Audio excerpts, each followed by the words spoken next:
విశాఖలో 2569వ బౌద్ధ పౌర్ణమిని ఘనంగా నిర్వహించారు.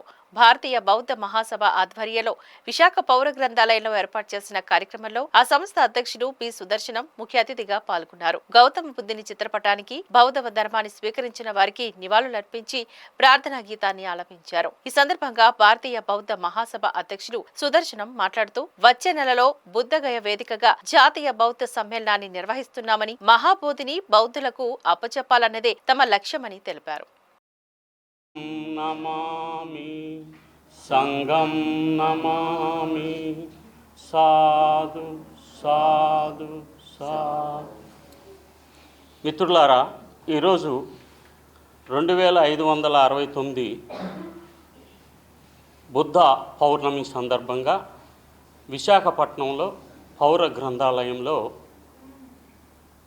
భారతీయ బౌద్ధ మహాసభ పిలుపు మేరకు ఈరోజు ఈ కార్యక్రమాన్ని ఏర్పాటు చేసినందుకు విశాఖపట్నం పురజనులందరికీ కూడా నేను జై భీమ్ తెలియజేస్తున్నాను. నమో బుద్ధాయ. దేశవ్యాప్తంగా భారతీయ బౌద్ధ మహాసభ ఈరోజు ఈ కార్యక్రమాలు జరపటమే కాకుండా మహాబోధిని బౌద్ధులకు అప్పగించాలనే ఒక కార్యక్రమానికి ఈరోజు తిరిగి నాంది పలకటాని కోసం ఏర్పాటు చేయబడిన కార్యక్రమం కూడా వచ్చే నెలలో 25వ తారీఖున బుద్ధగయలో భారతీయ బౌద్ధ మహాసభ కంప్లీట్గా దేశవ్యాప్తంగా ఒకే చోట ప్రజలందరూ గుమికూడి అక్కడ ఆందోళనలో ప్రత్యక్షంగా పాల్గొనాలని చెప్పి ఆర్గనైజేషన్ పిలుపిచ్చింది. ఆ పిలుపును కూడా పురస్కరించుకొని ఈరోజు ఈ కార్యక్రమంలో దాని ప్రస్తావన కూడా ఉంది. కనుక దేశవ్యాప్తంగా బౌద్ధులకు మహాబోధిని తిరిగి అప్పగించాలనేది పెద్ద ఎత్తున ఒక ఎజెండాను తీసుకొని పనిచేస్తూ ఉన్నది భారతీయ బౌద్ధ మహాసభ.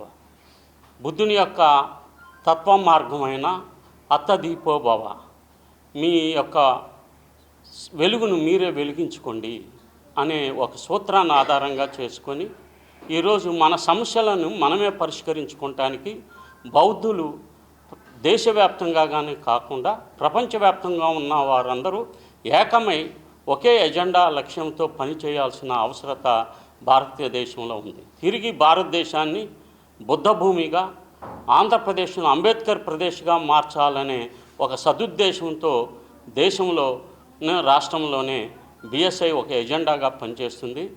ఈ సందర్భంగా బుద్ధ జయంతి శుభాకాంక్షలు ప్రజలందరికీ తెలియజేస్తున్నాను.